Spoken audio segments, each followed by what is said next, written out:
So when does the Great Tribulation begin? Well, that's a good question. I'm glad you asked. If you look behind me here, that's a chart of the tribulation, which, when I say tribulation, I mean the whole 7 years. The 3.5 year Great Tribulation, of which consists of the 7 trumpets and 7 vials.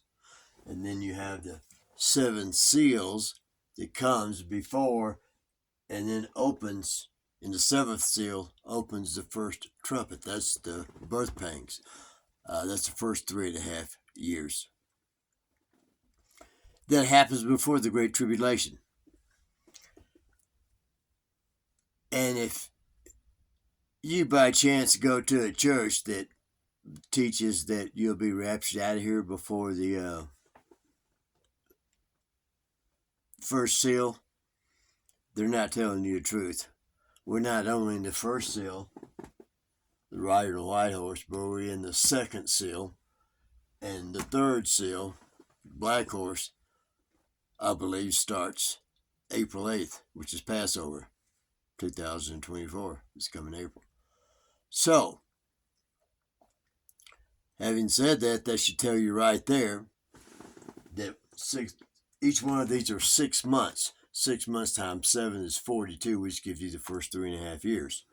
So, if we're a year into it in a couple weeks, that means that in 2003, last year, started this. Add 3.5 years to it, and you get the date that the Great Tribulation begins. I'm going to put out and at length, much more detailed, telling about that, but that's to answer the question, when does it begin? By the way, you need to, this chart, I'll leave a link in the description box and also in the comment section. It's free.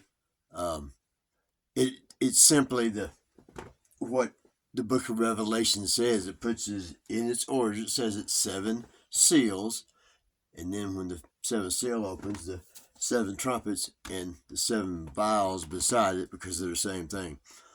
And I put in those blocks what the scriptures in those verses that talk about him say. And all the center of this just fills in and gives my thoughts on other scriptures in the Bible that pertain to those corresponding seals. The 7 trumpets and vials are pretty much self-explanatory. Anyway, if you learned anything or you want to know more, then you'll want to subscribe and hit the notifications button, because for the next few days I'm going to be adding to what happens at that date. But just to fill you in, so what's coming next in America as it says in Jeremiah 51, and I believe this is coming up more likely this year. Thus saith the Lord, Behold, I will raise up against Babylon, and against them that dwell in the midst of them that rise up against me, a destroying wind, and I will send unto Babylon fanners that shall fan her, that's foreigners that shall fan her and empty her land, which is what's going on right now in the United States. For in the day of trouble, it's Jacob's trouble, we're in that day, a year into it, in a couple weeks, they shall be against her round about. And I believe it's over in verse 33, it says, For thus saith the Lord of hosts, of the God of Israel, the daughter of Babylon is like a threshing floor. So Babylon, daughter Babylon, in this context, same thing. It's time to thresh her, empty her land. Yet a little while, and then the time of our harvest shall come. That's the first indignation poured out, the fall of Babylon, but the complete destruction of it is when he comes back and destroys all the cities of the earth, Babylon as a whole, the whole earth. Hope you enjoyed it. Please subscribe, share, and like, and hit the notifications bell. And I hope to see you next time. May God bless you as you continue